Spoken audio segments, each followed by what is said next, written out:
This is a D6 Generation Pip. Bite-sized content for a busy gamer. Sometimes featuring Craig, sometimes featuring Russ. Hey, what about me?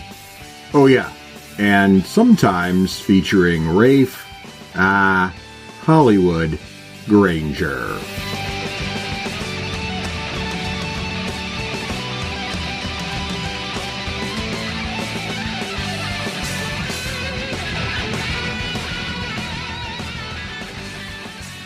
Hey, welcome to another episode of the D6 Generation. I am very excited to have with us today Paul Shoemaker of CaptainCon fame. Hey, Paul, how are you doing today?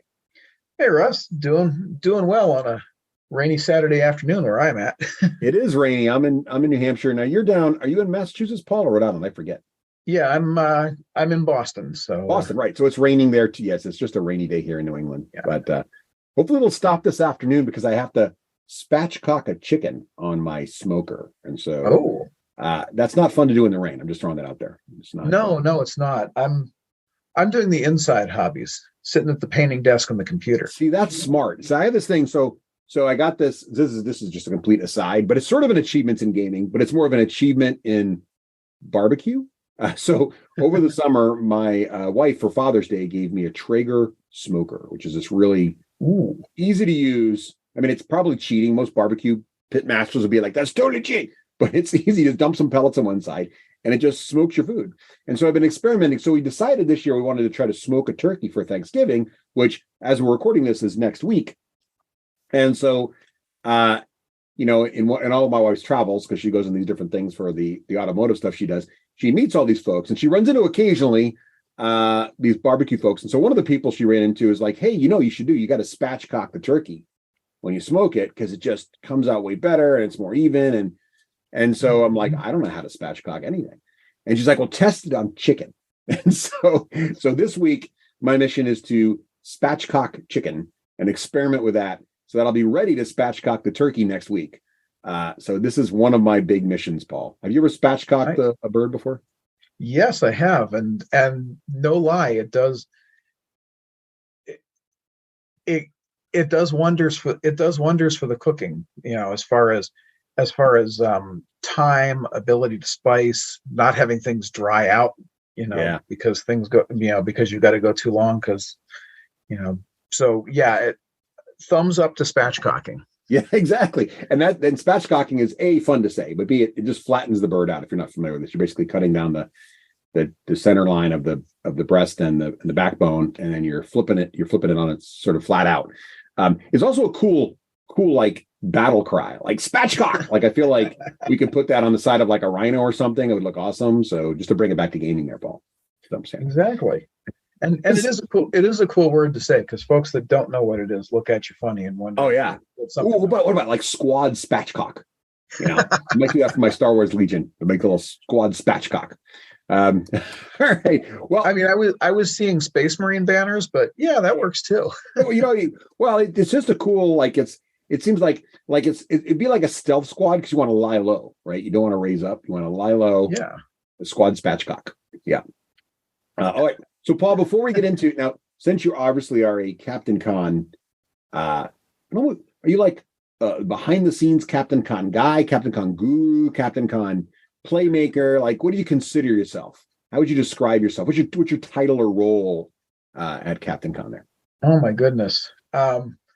Chief cook and bottle washer sounds trite, but that's I guess the short bio for folks is I'm one of the four founders of CaptainCon, and I do a lot of the behind the scenes stuff. So working with vendors and sponsors and coordinating our website and making sure all the pieces get there in the right place and right time, and then hopefully finding 10 minutes to enjoy the show while I'm there. Well, that's good. Well, it's a wonderful convention down there in Rhode Island, and I love it. We've been coming to it now forever, and excited to visit this year. So we're going to talk more about that. But first, Paul, I think it'd be good. I haven't done like an achievements in gaming sort of situation in a while in the D6G. It might be fun, since you're a guest here on the show, to kind of do that. So I'd love to know the kind of things you've been playing lately, and I'll share some of the things I've been playing lately too. What do you do now? Do you do any board gaming at all, Paul? Yeah, actually, I've been more on the board gaming end of things than the miniatures gaming end of things for a little bit. I mean, but doing the more online gaming the last couple of years, but so haven't we all, right? Yeah, but have you got back into in person at all now that things are kind of sort of mostly getting back to normal? Yeah, kind of, sort of. I mean, most recently, life's been crazy and full of all kinds of tasks to do, so there's no free time. Right. But you know, what what I'm really looking forward to is one of my fellow organizers, Craig, whom you've met, has been diligently painting over the last several months all the models for the World of Smog board game. Ooh. Yeah, and so we've done a couple of sessions of that. Sort How do of you like it? back in the day. I like it. I was I was a little put off at first by the everybody against the dungeon master kind of vibe of it, Yeah. because I was, worried about the weird sort of competitive nature of it. But Mhm. if you get the right people, it's cool because, you're, it doesn't feel as quite like this is how I'm going to lose a friend. um, Right. but I like the mechanics. I like the art of it. It plays well. You know, I'm I'm a big fan of the sort of cooperative and semi-cooperative board games, so it really scratches a good itch. And and the Nice. models are awesome. Yeah. And how many models are in there for folks who don't know? Because it sounds like Craig's got a lot of painting to do there. Oh goodness. I lost count of his painting project, but I'm going to easily say, just sort of eyeballing it, there's probably a good 3 or 4 dozen miniatures Yeah. between all, the base game plus the expansion that he's got, and, the heroes and the villains and the minions, and there's a pile. Yeah. But see, there's a lot. I think it was an awesome looking game. I love the art style, the sort of the whole it was like Victorian era sort of thing going on there. It's great. Oh, absolutely. Really cool models. Yeah, and it's some crazy, crazy art style. I love it.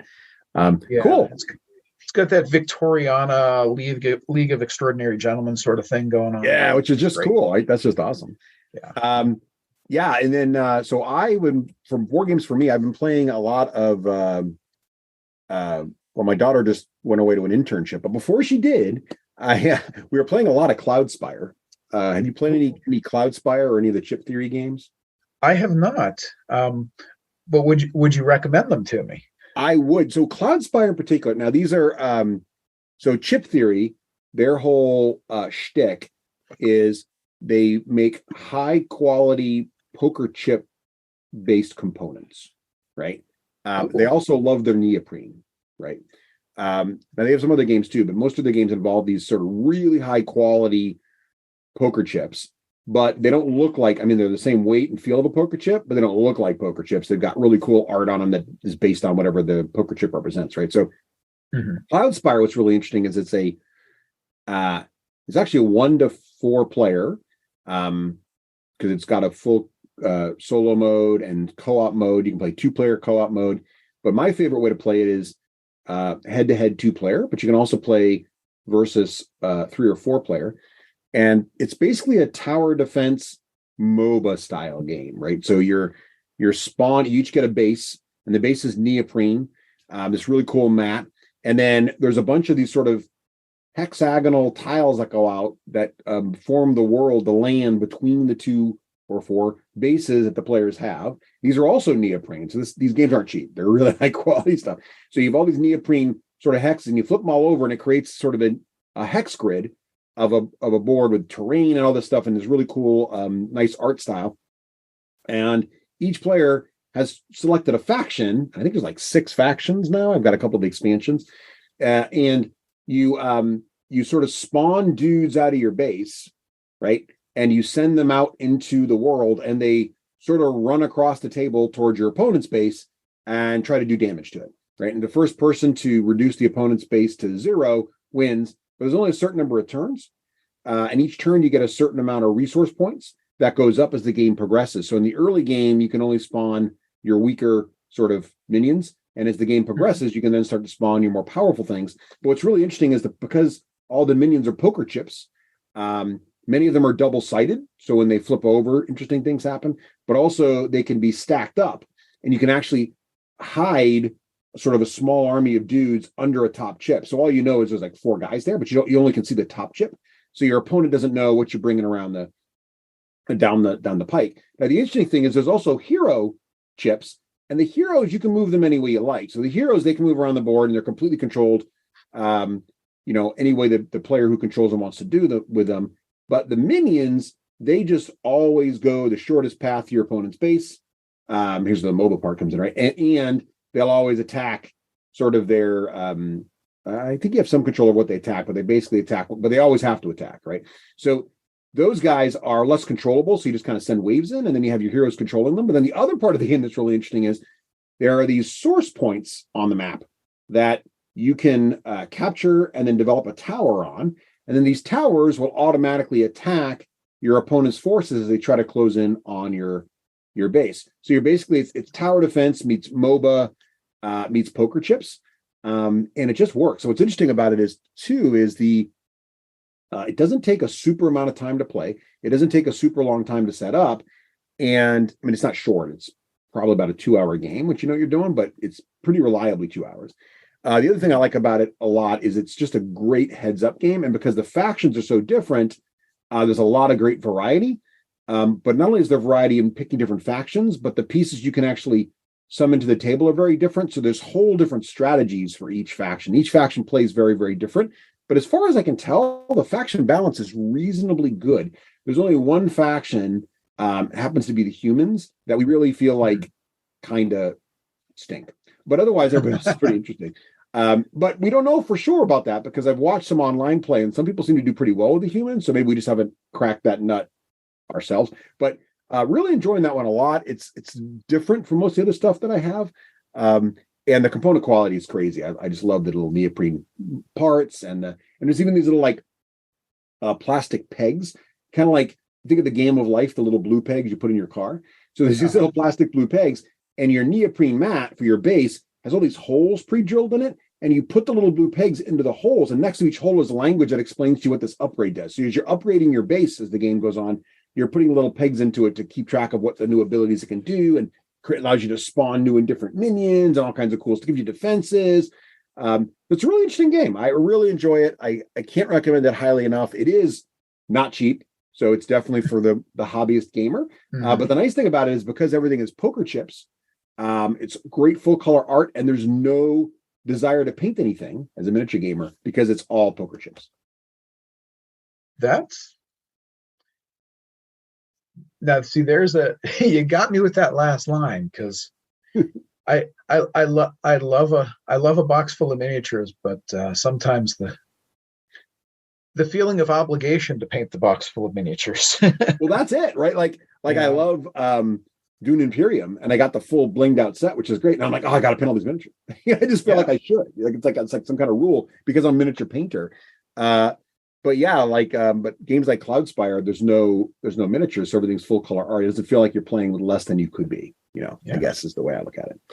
Well, that's why my other achievement in board gaming of backing Grimdark Dungeon Master, that was one of the points that got me, is those nice color standees.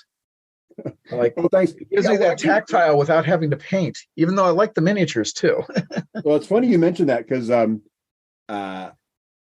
John Regal, the webmaster of dakadaka.com, John, I was chatting with John because we were promoting Grimdark Dungeon Master over there, of course, because Dakadaka's, I've got a long history with them. It's a great site. And so John's like, hey, I'm backing this because I don't have to paint all the frickin' models. Like I like the clear acrylic. So it's kind of funny because we have a version that has miniatures in it, but I was kind of like, man, the clear acrylics, double-sided, full color, it just saves you painting. So yeah, there's different folks out there, right? That like, some people really like the hybrid board games with miniatures in them, and some people are kind of like, as a miniature gamer, I kind of like to buy a game with the paint. So it really depends on where you are, I guess. Yeah, well, cool. I mean, that's the other just to ramble on about board games a minute, the other one I got to play recently because a friend of mine brought a copy up to hang out a bit was have you tried Disney's Sorcerer Arena? Yes, I just got that the other day, and I got the first expansion. What do you think of it? So I only had a chance to play one game of it where I was, learning the mechanics as we went along, and we're getting interrupted because we were doing this at my friend's game store up in New Hampshire. Little plug for Game Chamber if anybody's up that Game way. Chamber. We talked about them a couple months ago. They're fantastic. Yeah, pretty awesome. So we were up there hanging out, and I like it because my old brain doesn't soak up rules as quickly as it used to anymore. Yeah. And I picked it up very quickly, and it played very fast, and it was, it kind of had that MOBA vibe as well of, Yeah. Oh, I got blasted, and I'm going back to respawn, and you can keep respawning your heroes, which I really like. Yeah, it was quite enjoyable. I really liked it. I was pleasantly surprised by how good it is. So we're a Disney nerd family. In fact, I mentioned earlier my daughter went to an internship. She's actually part of the Disney college program. She's actually getting trained right now in Magic Kingdom, as a matter of fact. So we're total Disney nerds. We have Villainous, and we have many of the Disney games. But most of it is like, I really like Villainous, but the problem with Villainous is, it's wonderful. The art's incredible. The idea of building your little villain plan is awesome. The problem with Villainous is it doesn't know when to end. Like it goes a little long, and it's complicated, right? Like you understand your villain, but everybody's doing something different. It's really hard to understand what's going on in the game. Wouldn't it be great if there was a Disney game where the rules were simple, but you could access all the characters and get that cool Disney sort of I'm messing with all the characters sort of thing, and have the flavor of all the characters, but you could kind of understand the game while you play it. And Disney Sorcerer, I really didn't know what to expect from it, but it was really fun and surprisingly tactical for what it is. Like, it reminded me a bit. I love Kit and I, my daughter, are huge fans of High Heavens, which is a two-player. You played High Heavens before, Paul? I think they demo at CaptainCon every year. Yeah, I've only had a chance to demo with them at CaptainCon, but I see the comparison. Yeah, High Heavens is awesome. What's super cool about it is you stack the chips up so you see the height of your gods, and in High Heavens you're playing two sides and gods, and it's really interesting. Sorcerer's Arena is different in that you're just in this arena of grid, kind of like High Heavens, but you're spawning Disney characters, right? And when they die, you just respawn them again. But what's really interesting about it is the synergies are there. It's got a little bit of a War Machine vibe, right? Because you get the right people next to the right folks. You can do all kinds of interesting stuff, and the way the wounding system works is great. I love the indicator on the base for it's just a really slick game. And the again, double-sided full color acrylics, which seems to be all the rage now, look great on the table as well. Nothing to paint. And I love the mixing of the villains and the heroes. And once they come up with enough, and have you tried the expansion yet? Were they the water folks? I have not tried the expansion yet, but again, based on that one game, again, when they cracked it out, I will admit to a certain amount of, is this going to be kind of a B or C grade rule set with an IP slapped on it to be a money grab?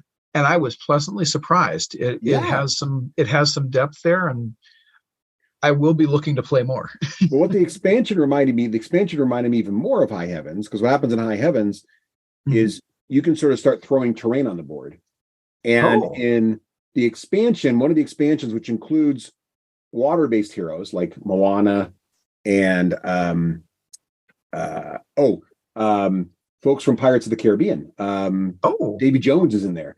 And so characters like Moana and Davy Jones can throw that expansion comes with water, cardboard water hexes that you put onto the hex grid, right? And they take up space. Now, they don't slow the other players down, but they allow those heroes then have abilities that pop with the water, like they can teleport to the water, or they can move around the water, and so it's a really interesting way to start changing how the game works. So I'm looking forward to more of the expansions, because right now the board is kind of boring. It's just this cardboard hexagon grid. It's not super exciting. Yeah. But if they start coming up with different terrain types in the expansions, it could make the game even. There's a lot of opportunity for depth building there, which I was really impressed with. Awesome. It's a good one. I definitely want to check that out then. And it's not super expensive. I want to say it's like $50, which is probably a little bit for the amount of acrylics you get in there, but because I think it's only got 8 heroes to start. But you're paying for Disney IP, and of course the art's all cool in there. The only complaint my daughter had, again, super Disney nerd, is they felt the need to. This is an art complaint. They felt the need to come up with new art for everything. So what they did not do, because there's cards also you have in your hand, right, to summon your heroes and stuff, and the art on the hero cards is cool. It's all unique and new to the game, but it's weird because they chose a weird art style for some of the heroes. So some of the Disney heroes, the art style looks like it's right out of the movie. Other ones, they went with sort of like this weird animation, like TV. Disney fans know what I'm talking about. There's 2 levels of Disney animation, right? There's the movie studio animation, and there's a television animation level, right? And it's almost like in some cases they decided to go TV animation level, and it was a weird choice. Like Wreck-It Ralph, there's a card in there, I think, and it's like it doesn't look like his CG. It's just weird. Like they look wrong in some cases. I don't know. I don't know if you noticed that, Paul, but maybe it's just Disney nerds. Yeah, I did notice that they didn't do what I would have expected, which is just pull straight from. Yeah, I almost would have preferred that. Yeah, just like I think the one that stood out. Sorry. No, go ahead. And I think the one that stood out, but it could just be the nostalgia talking, is one of the characters in the base set is from the cartoon Gargoyles, and doesn't look like I remember. Yes, and she's awesome in the game too. By the way, she basically teleports around the board with her wings. She's got her bazookas and stuff. She's pretty awesome. She's my favorite character actually. Great. Yeah, she's the villain from Gargoyles. I'm brain cramping on her name now. Yeah. It'll come to me about an hour after. Yes. Now I want Darkwing Duck for that game. That needs to happen. Oh, okay. Right. I don't know, Paul, if you have any pull with these guys, but you should give them a call and tell, hey, I run CaptainCon. I just want you to know we need Darkwing Duck. Just saying, as a con exclusive, that'd be great. Yeah. Hey, if you have a number I can call, or if Kit gets a number, I do not have a number. What about miniature gaming, Paul? I mean, CaptainCon's got a lot of miniature gaming going on there. Are you playing any miniature games lately, or is it pretty much board games all the way? So I haven't cracked out the miniatures games in a while now, due to life being crazy and everything going on in the world. But I'm hoping to get back to the table. So the closest I've got to miniatures gaming achievements is 2. Okay. Which is, first of all, I'm a big Iron Maiden fan, and so I just plunked down for Cool Mini or Not's got a set of miniatures of Eddie to be used in some of their various board games. Oh, that's awesome. And I mostly bought it just to paint the miniatures because I don't own but half of the games that it goes with. So I'm counting that as miniatures gaming. No, painting counts as miniatures. Sure, that's a win. Yeah. And then, of course, I'm looking at War Machine Mark IV with hopeful optimism. Yeah, I am too, and I want to love it. How are you feeling about Mark IV? What do you like? I haven't dug into the mechanics deeply yet, but I like where they're going with the idea of limiting the number of models. And sort of paring back the line and doing sort of the unlimited version versus the current version, because one of my faults for Mark III that sort of cooled me on it is there's just so many models to keep track of. Yeah. And when they were going through sort of the community-based redesign of the rules on a regular basis, you couldn't keep I just couldn't keep up. Yeah. So I'm very hopeful for Mark IV for that reason. Yeah. I'm interested in that too. I think that's a really fascinating. It's almost like they're listening, which is good. Absolutely. Yeah. So which is great because I still have all my Privateer Press stuff. I'm a huge fan of, everybody knows that. For who's a long-time listeners know I'm a big War Machine fan. So anything to get me re-excited about the game is good. And Rafe and I played. We played this summer. He and I get together still about once every 4 to 6 months and play War Machine together for old time's sake. So I know he's excited about Mark IV also. So that'll be fun. I can't wait till that comes out. I mean, is it out now? I think it is out now, right? So they have the rules up for download on their site, Yeah. And the app is in beta version, so you can sort of do a little bit of playing around with it. I think the official launch is the end of the year, if I'm recalling correctly. But yeah, it's rolling out now. I think they had box sets on sale not too long ago, but I could be I feel like having a brain fog moment. I'm in there. I feel like so I follow them on Facebook and everything, and so I've been seeing them talking about it.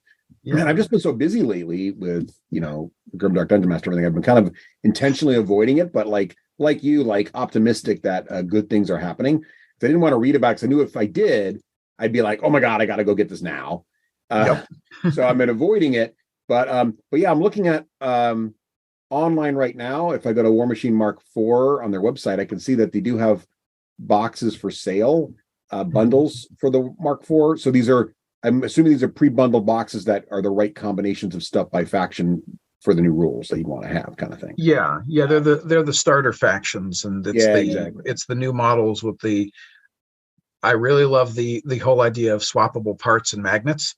Yes, I know. See, anything you do to get the hobbyists more excited about hobbying is the way to go. I agree with that. And they did that with oh my God, I'm brain cramping on the game they just did. The new game they came out with, Warcaster. Yes. They did that with Warcaster, and I got into Warcaster. I backed to Kickstarters, and they designed it all intentionally with magnets. So right from the get-go, they were like, swap everything out, which I thought was pretty cool. Oh, absolutely. And I'll just be honest with myself here. As soon as I see a Crix box or something close to a Crix box, I'll probably be all on fire and in. Well, I hate to tell you this, but if you go to their website right now, there is a Crix box. Well, it's a Crix bundle. It's a Crix bundle. I don't know if it's the actual new box. But yeah, no, you're right. The new bundles, the new boxes are not they're cool looking though. Damn it! All right, well, see, here's what I'm Paul. I'm going to hold off on this until I got some nice time ahead of me. December, right when things calm down, around Christmas time, and maybe my Christmas present to myself won't be to buy much because I think I have enough stuff probably. Although some of the new models are cool. Maybe I'll buy one new model to paint up just to see what it's like, and then I'll get into the rules. Hey, maybe we can play a game at CaptainCon. There you go. Let's make that a goal, Paul. You and I, Game of War Machine Mark IV at CaptainCon. What do you think? Do you have time? I'm cautiously optimistic that I will have time, but regardless, right, let's write that down. I'm challenging you, Paul. This is a challenge right here, right now, on the air. You can't renege now. This is live on the air. I can go point to this audio. People are hearing this. All right, you're saying probably maybe is what I'm hearing. Probably maybe, but I'm putting a note to myself, bring my models, and you're on my calendar. We're going to make this happen. Now, Crix, would this be Crix? Just so I don't up against? Probably Crix, just from the standpoint of I won't have as much time between now and then to I'm not painting anything. Assemble and paint much. Here's the rules. You have to use model. Everything has to be painted, and it has to be models you already owned as of this recording. Right? Okay. We're not buying anything new. I'm not buying anything new either. Now, I should warn you, I have a crap ton of Sigma, painted, a lot. So I have all the flexibility. But we'll use Mark IV rules, bring whatever you want. I don't even know what the point values are. I don't even know how that works right now. So I have to figure that out with them. Point value. Yeah, we'll figure it. But let's keep it small, right? Time's going to be an issue, so we'll keep it a light, small game. But yeah, that'd be fun. That'd be a lot of fun. Okay, let's do Sounds like a plan. I'm sensing Saturday night. All right, I'm in. That sounds fun. All right, sweet. All right, what about video games, Paul? You do any video gaming? Yeah, actually, I've done more hours of video gaming than I have in a while. So I re-picked up. Here's a blast from the past. Familiar with No Man's Sky? Yes. Yeah, of course. So I cracked that back open after taking a long hiatus to find. That's a very dangerous game because it's easy to get sucked into. Yeah, well, that's the thing is after everything updated, I found that they put a lot of work into building onto that game and adding a lot. And, I have lost so many hours of getting things to build my freighter base and my fleet of frigates and building my settlements and, all this hey, you guys gave me all this cool stuff to how many hours have I been at this? And it's been a lot of fun. And, just sort of that mellow, low key, like, oh, I can, go and do a dogfight in space if I want, but, I can sort of putter around and do, you know, just sort of building stuff if I'm feeling like having a chill moment. And Yeah. so I've dumped a lot of time into No Man's Sky. Yeah, but sometimes those Zen games are pretty awesome, right? It's just like you vibe in, you're chilling out. It's good stuff. Yeah, absolutely. Put a podcast on and Right. Listen to some people ramble on about video games or something, and yeah, exactly. Exactly. That's awesome. Yeah, I've been playing.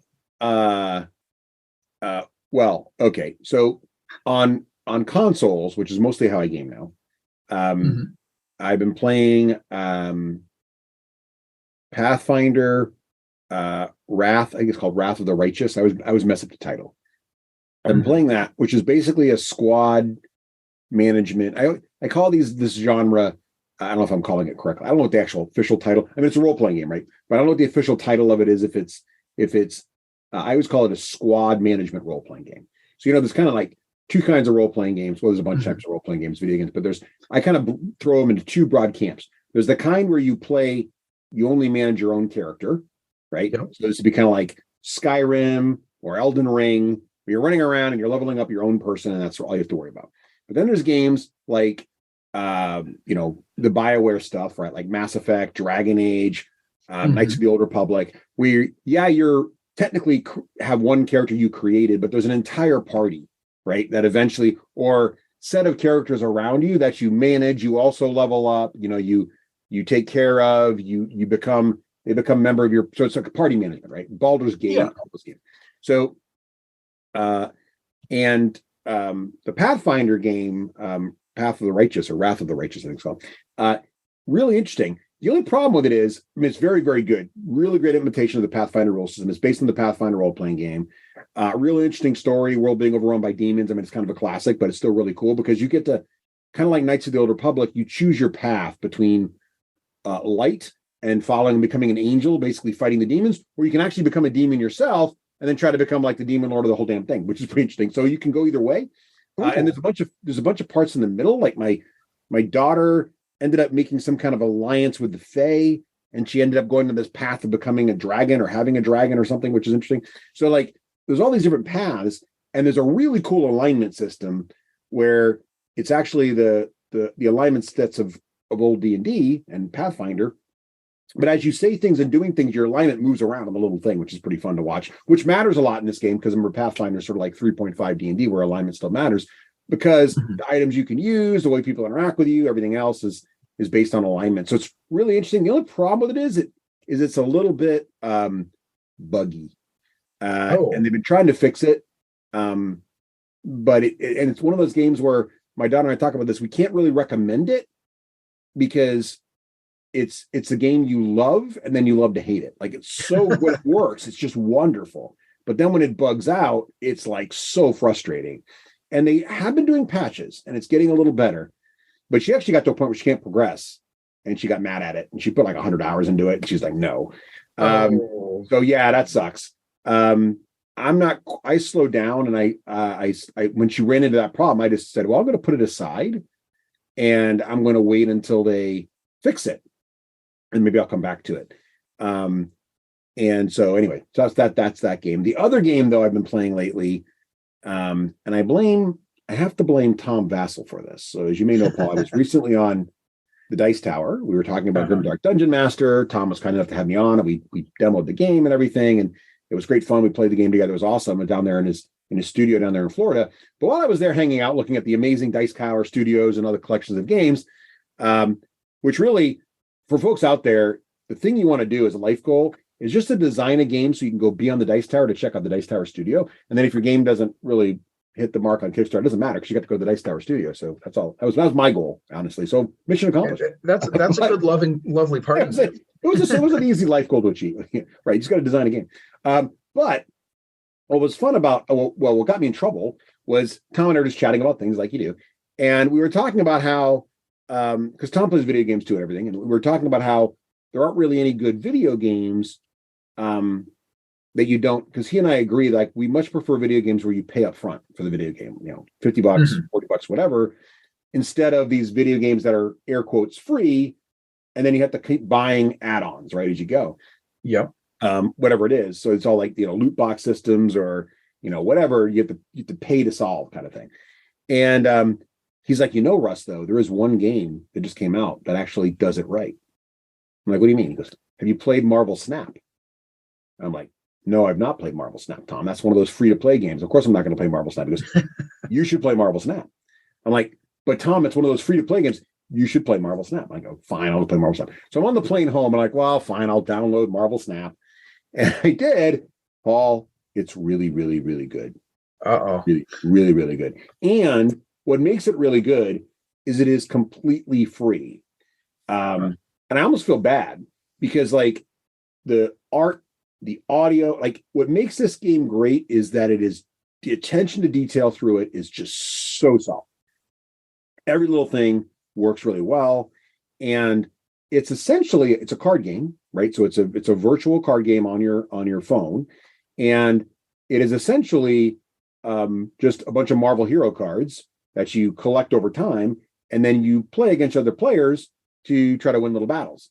And the battles work very similar to the card game Smash Up, meaning there are 3 locations and you're trying to get the most power at a location to win that location. And whoever wins 2 out of the 3 locations by the end of the game has the most power there, wins the round. It's very simple, but the more you play it, the more depth you find. Of course, there's deck building and all the other stuff, but it's not complicated. It can be very zen, which is a little weird. The games are super short, so they're very bite-sized. But it has that just one more game thing. Oh, just one more game. Just one more game. It's definitely got that going on. And I've been experimenting, trying to build like all these wacky deck. Like I created a deck called Onesies, which is nothing but heroes that cost 1 energy. So as the game progresses, you get an extra point of energy each round. So in the first round, you can only play cheap cards. In the second round, you can play slightly more expensive cards. And by the last round, the 6th round, which is the 6th, you can play your most expensive cards, which are 6, like the Hulk is 6, and he's like 12 energy. He's like awesome. But it does cool things. Like when you play Hulk, he yells, Hulk smash, and his card goes down, and all the cards in the table bounce. And it's like all these little cute animations. Or when you're like deploying Cyclops, where you're dragging him from your hand to the thing, his energy beam shoots out of his card and just like ricochets around the thing as you move. Like there's just little animations like that just make it wonderful.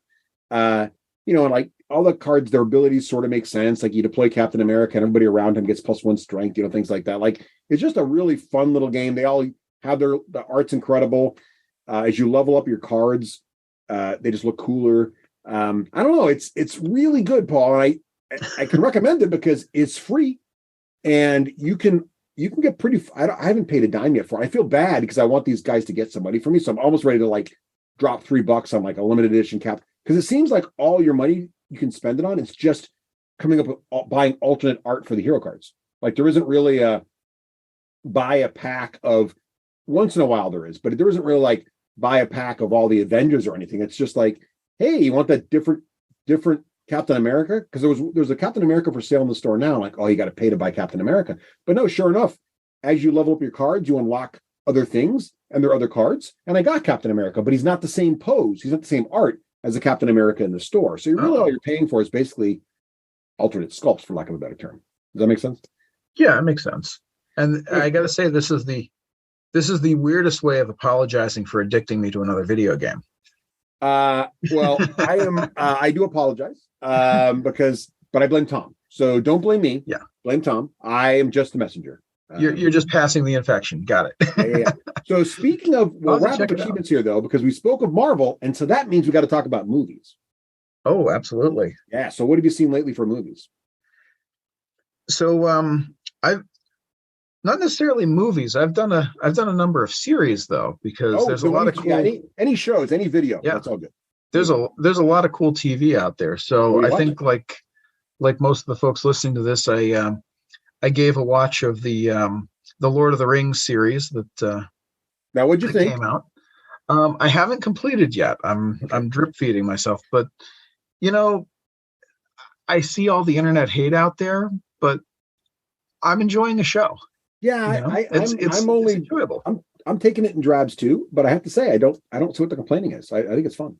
Yeah, It's good. I came in with no, pre-expectations. I mean, the dwarves are carrying it. That goes without saying, but still. Yeah. Oh, by far, that's the coolest storyline. Yeah. So I've been watching that.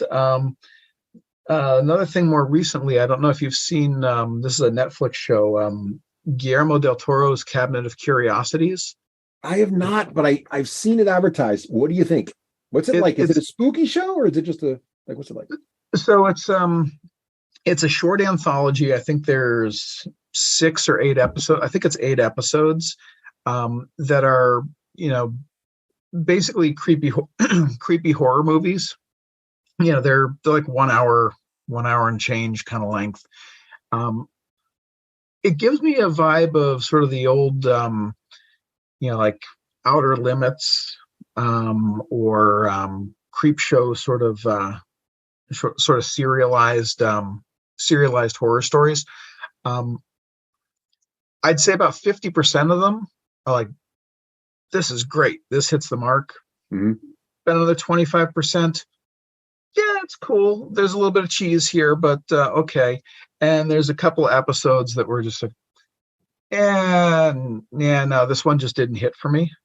But I'll say they front loaded it really well. Like the first, I think it was the first 3 episodes were just like, yeah, if you're into that sort of like H.P. Lovecraft, Stephen King, that kind of a realm. Yeah, really good.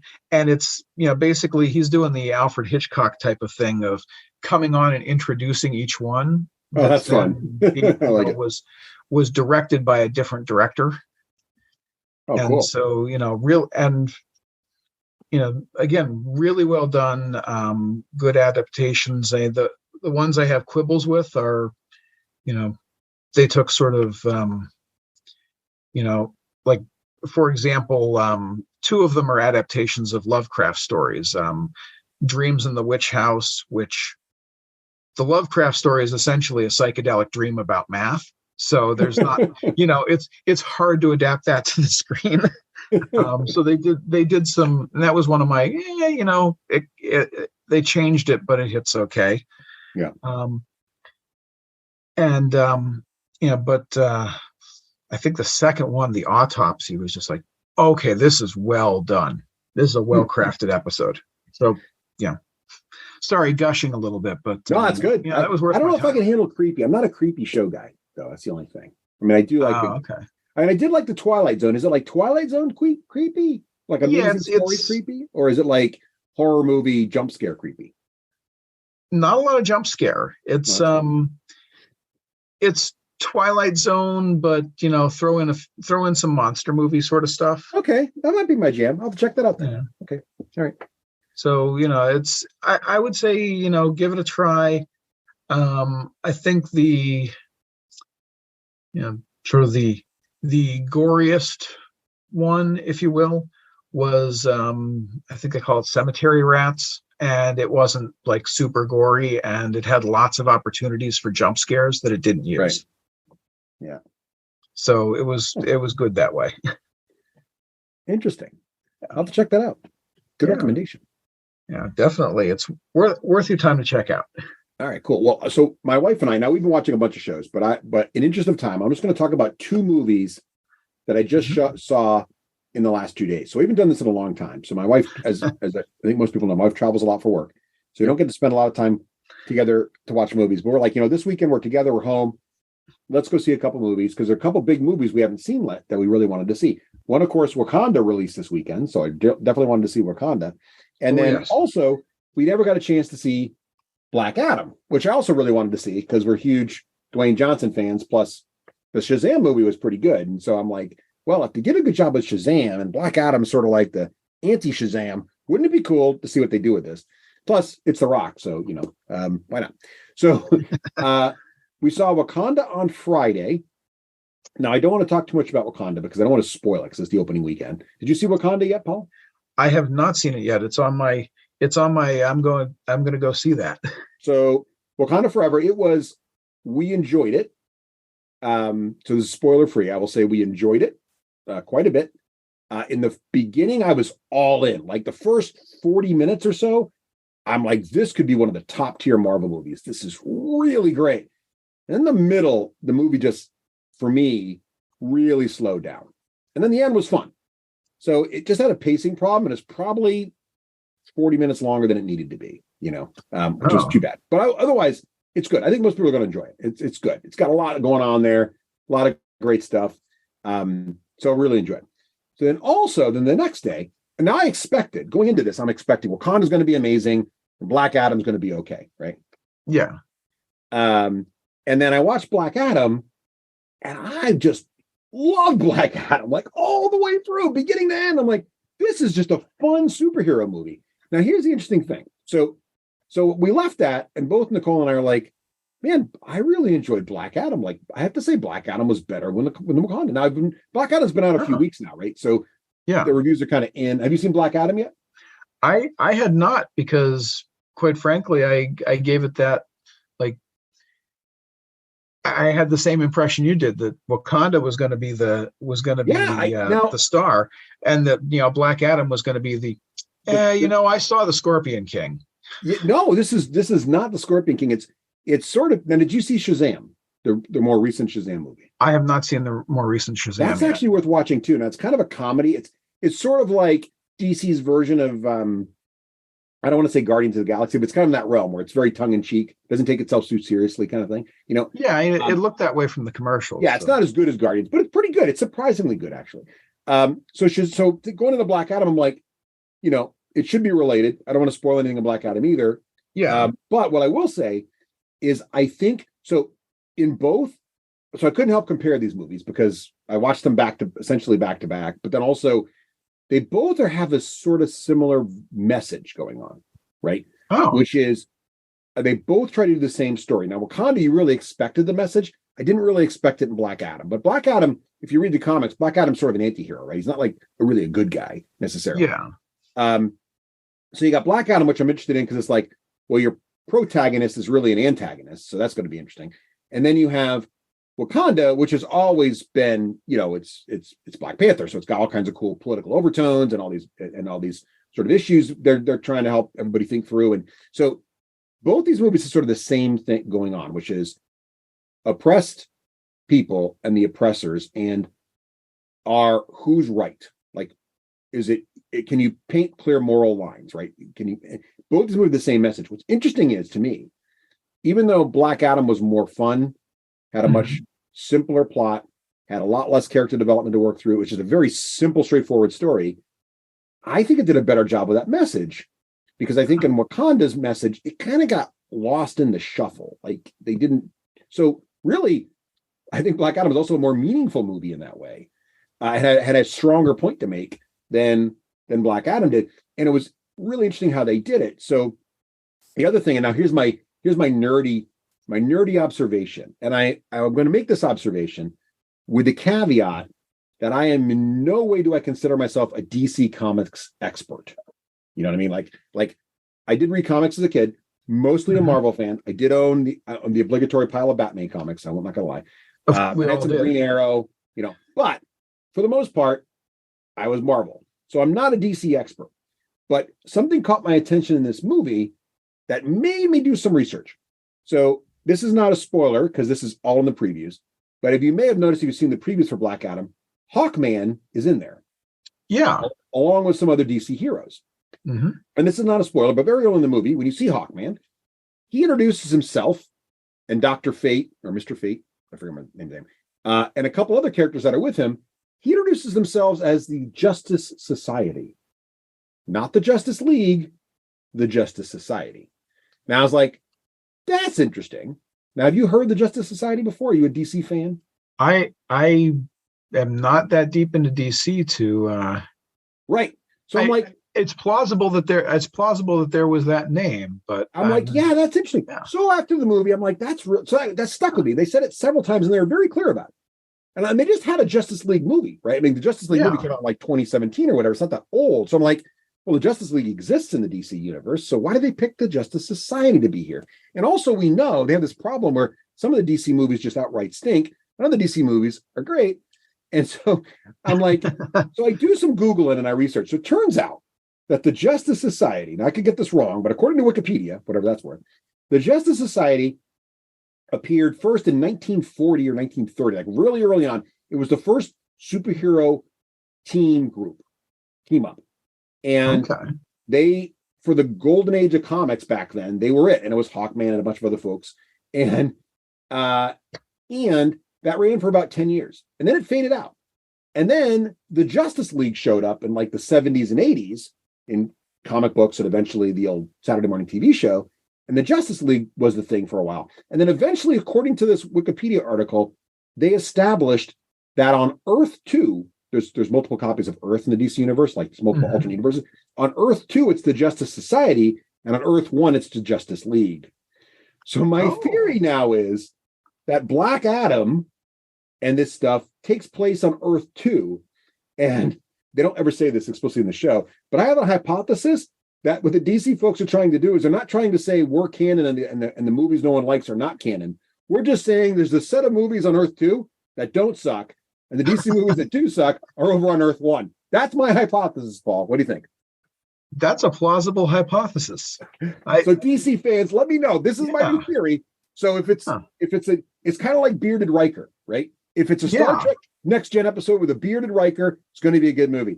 If it's a DC movie with the Justice Society, sign me up. If the Justice League is anywhere around there, bail. What's awesome about this too is it allows you, because in parallel universes, right, a lot of stuff can be the same, but anything you want can be different. Which means you could bring, like, I don't know, Henry Cavill back as Superman, but have someone else playing Green Lantern. I'm just throwing it out there. You can do whatever you want in parallel universes, which is sort of neat, So anyway, that's my crazy theory. I like your crazy theory because that could make some sense. All right, so let me know. So Paul, you have a mission also. You got to watch Black Adam and Wakanda between now and CaptainCon. And we're gonna, when we're playing our game of War Machine, you're gonna let me know if you think my theory is correct. There you go. Well, even if your theory is not correct, I also like it from the, now you've just spawned how many internet debates about which movies are on Earth 1 and which ones are on Earth 2. And I didn't, and by the way, I haven't read this anywhere. I don't know if anybody else has this theory about the Earth 2 and Earth 1 thing. I just picked it up from reading the Wikipedia article on the difference in the Justice Society and the Justice League. And I'm like, ooh. And by the way, if you're a fan of Hawkman, they did Hawkman right in this movie. I mean, Hawkman was just bad art. The way he did his effects, the way they did his combat style, the way his wings worked. I mean, Hawkman, and I've always been a Hawkman fan. Like, I loved, back from the Saturday morning cartoon days of Justice League, like, I just liked the idea of Hawkman. He's just awesome. If you like Hawkman, and I think Dwayne Johnson killed it as Black Adam. I really like what they did with that character too. He was really interesting also. So anyway, the promos made it look like a fun time. So it was fun. I have nothing bad to say about that movie. I don't know how. I'm sure people didn't like it. I don't know who those people are, and they should look themselves in the mirror. That's all I'm saying. All right. So Paul, I've already been shouting at you forever, and we haven't even talked about CaptainCon yet. We should probably do that. So Paul, when is CaptainCon this year? What's happening now? Okay, so the quick brief for everybody. So CaptainCon is February 3rd through the 5th of 2023. That's getting close. We'll be in Warwick, Rhode Island at the Crowne Plaza, where we've been for the last few years because it's just an awesome venue. It's an awesome venue. And as in years past, to sum it up, it's 3 days of around-the-clock gaming and hobby fun with your closest 700 friends of nerddom. Exactly. Yeah, I love it. It's you know what it is. It's not too big, but it's big enough, right? You guys do a little bit of everything, right? You do cosplay there, right? Yeah, exactly. So this year will be, I think this will be our third year of having a formal cosplay contest. In years past, we've had folks that, I enjoy a convention, so let me show up in costume. So like, let's lean into this. So we've got a great organizer for that, who's putting together a contest, and it's a two-tiered contest. So I want to encourage everybody who's listening, come costumed and come and participate, because we've got sort of the cosplay contest, which is, most or all of your outfit has to be handmade or hand altered, all that. Whereas we also have I think we're calling it a masquerade contest, which is, don't just go out to Spirit Halloween and buy something in a bag off the rack, but you don't have to do the whole elaborate handmade stuff. Just, piece something together that looks cool and come strut your stuff. So yeah, we do cosplay. We have classes in things from painting to I think there's a let me pull it up here. Painting classes, rum appreciation classes. Ooh, I'm in rum appreciation classes. Yeah.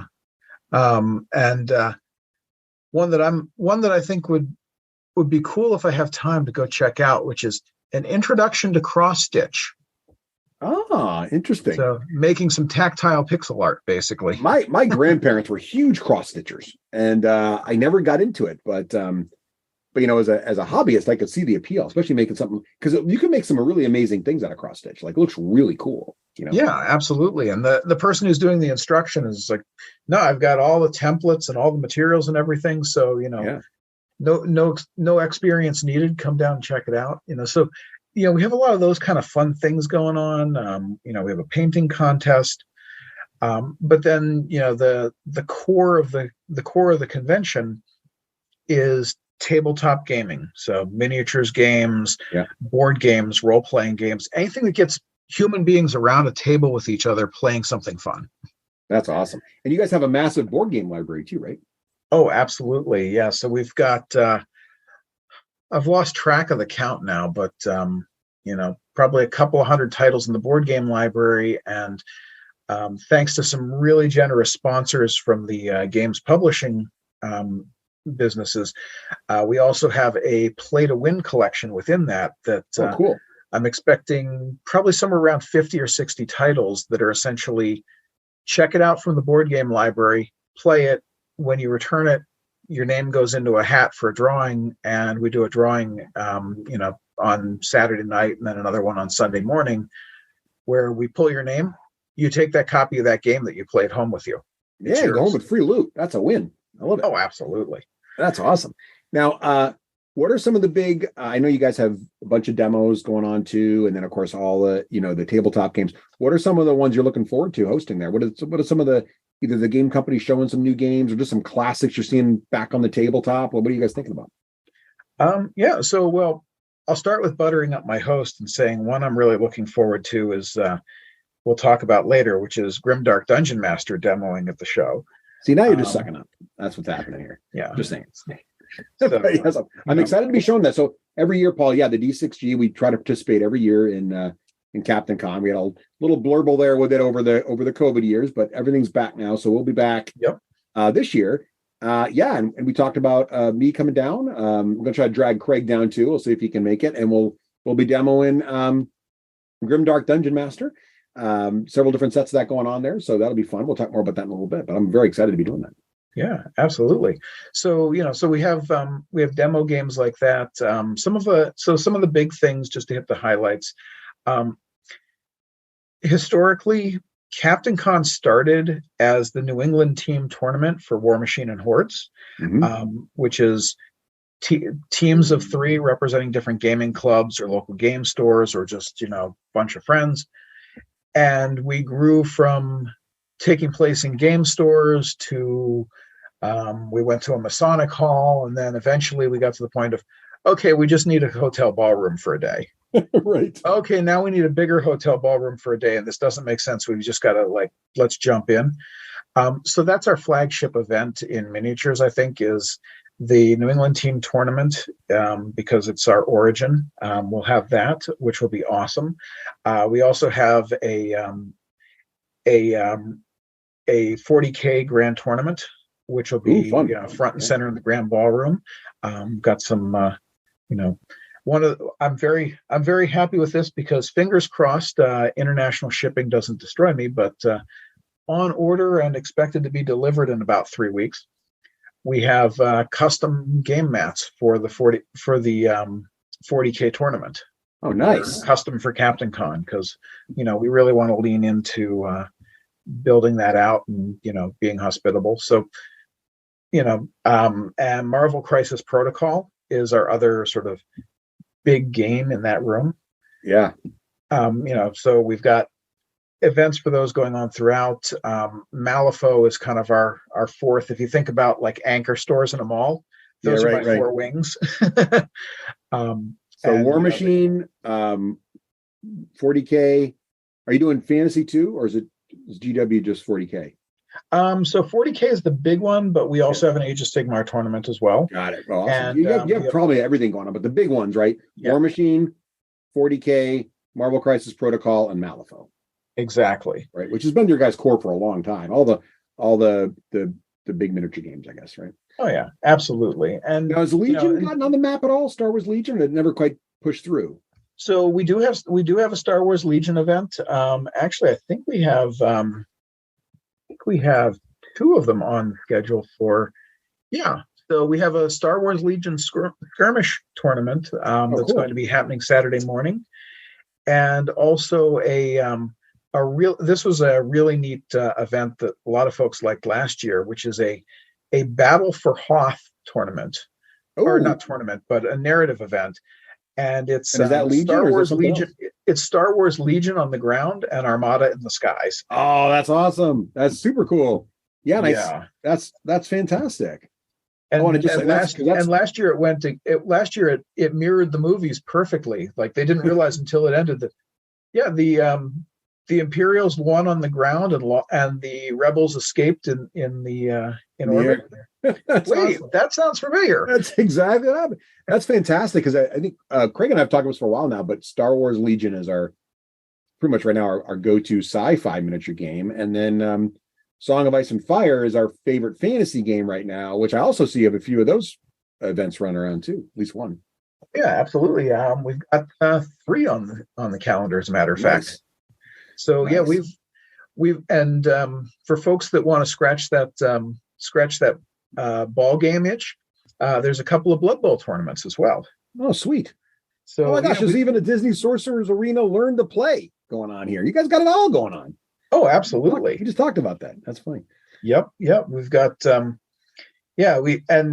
that's a good way of segueing into, we do have a full slate of board game events, including thanks to one of our sponsors. We have a organizer who comes down and runs. They're billed as the Rhode Island State Championships of various board game events. But basically what that means is that you get cool prizes for winning the tournament. And it's an organizer that runs these events around the country. Yeah. So really great time. So we've got a full slate of competitive board game events if you want to, get in there and win a prize for board gaming, or, grab something from the library and grab a table and just have fun. So we've got a good mix there. And then I would not be doing my due diligence if I didn't plug that we've got a nice schedule of role-playing game sessions, and We're still building that out. So we've got a full slate of Pathfinder events. I just added the other day a Paranoia game session. That's a great...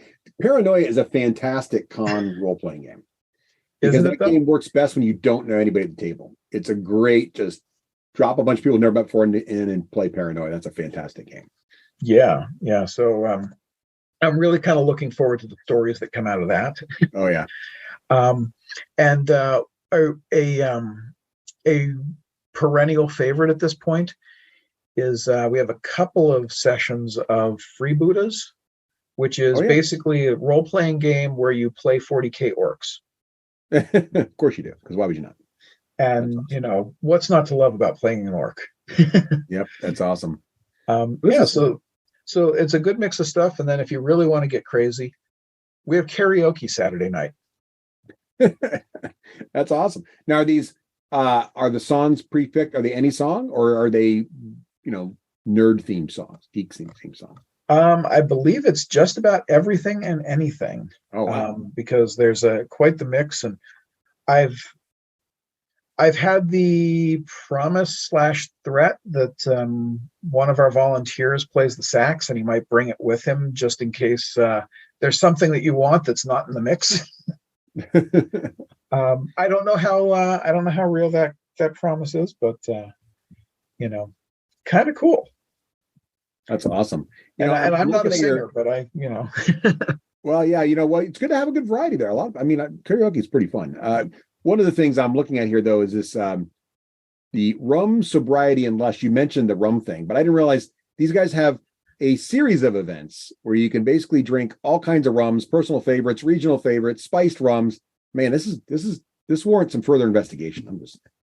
Oh, absolutely. You guys see what's going on? Yeah, it's rum, and then he's also doing a couple of sessions on called Mull It Over, one on ciders and another one on mead. Ooh, mead is good drinking. Yeah. Mm-hmm.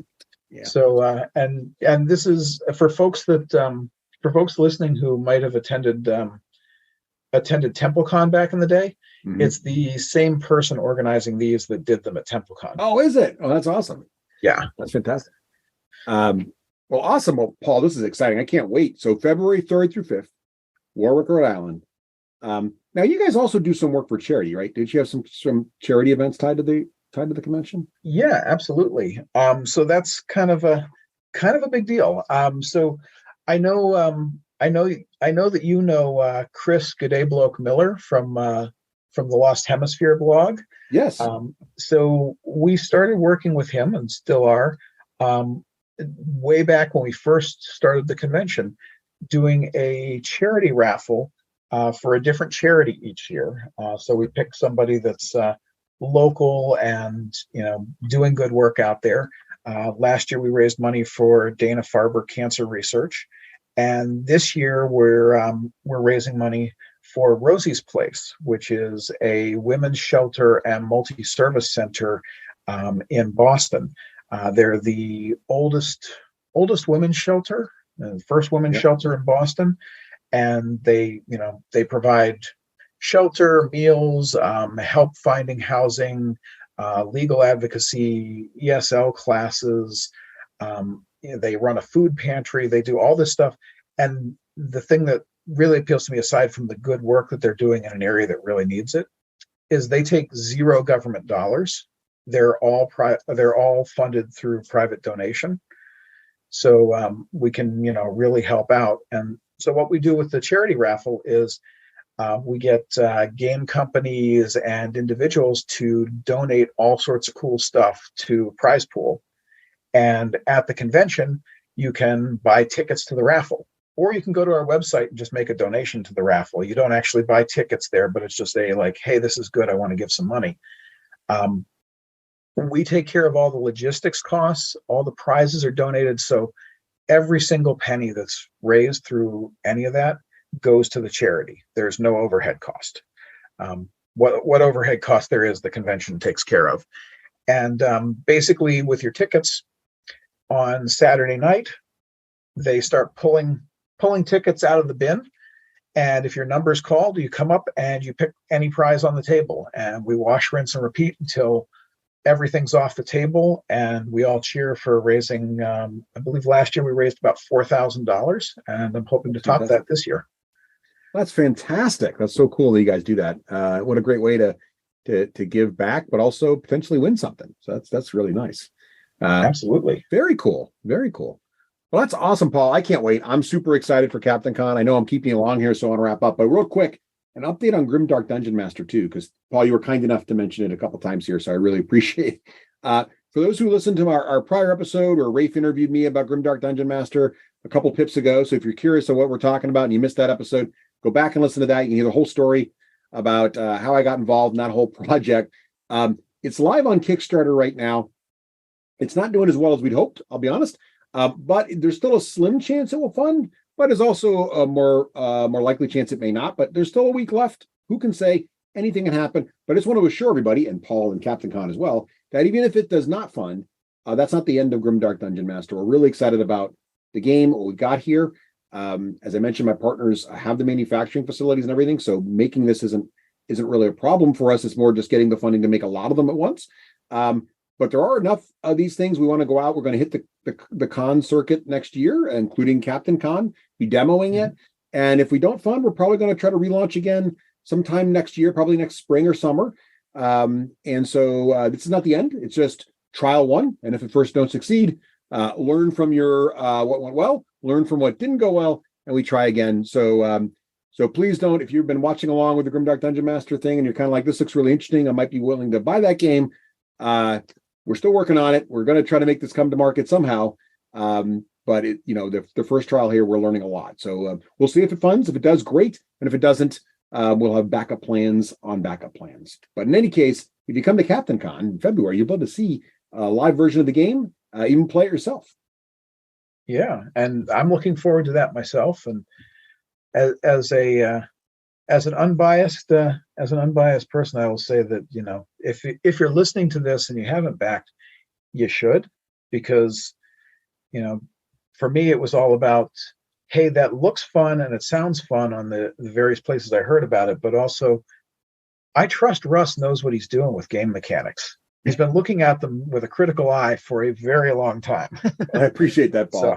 So. And the nice thing about the partnership is we've been getting great feedback on the rules, which is good. And then I think the component quality is there as well. So I'm really excited about that.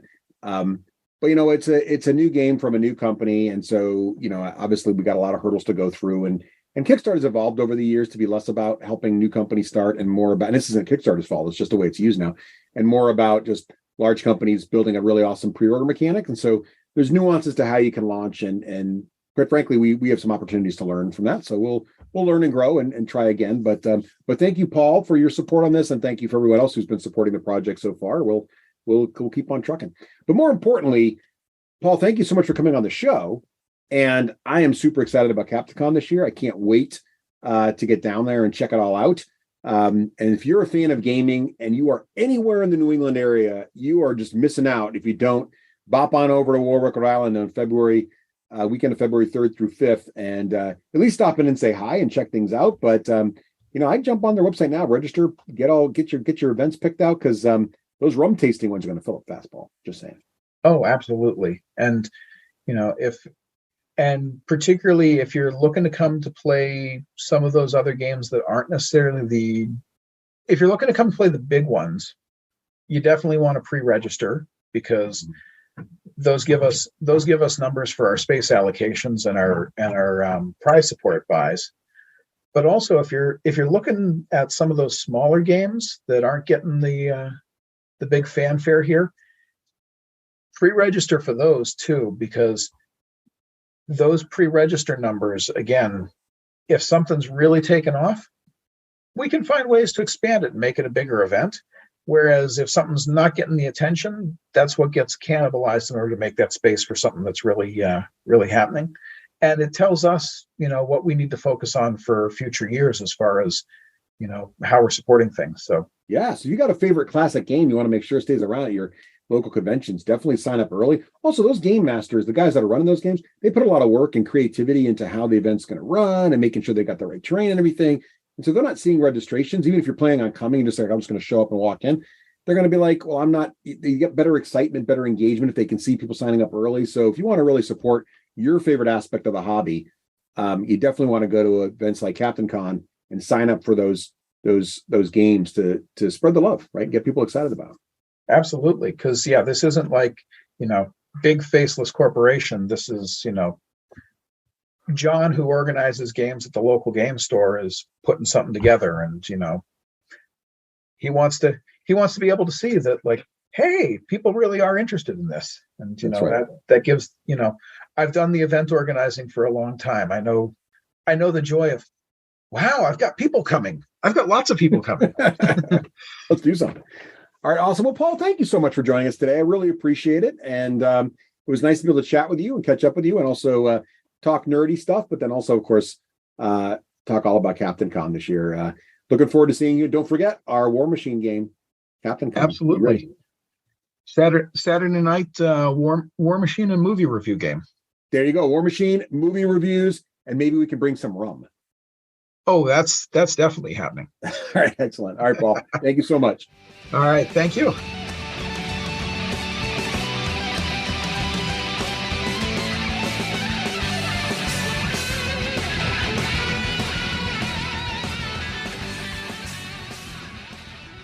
Achievement unlocked!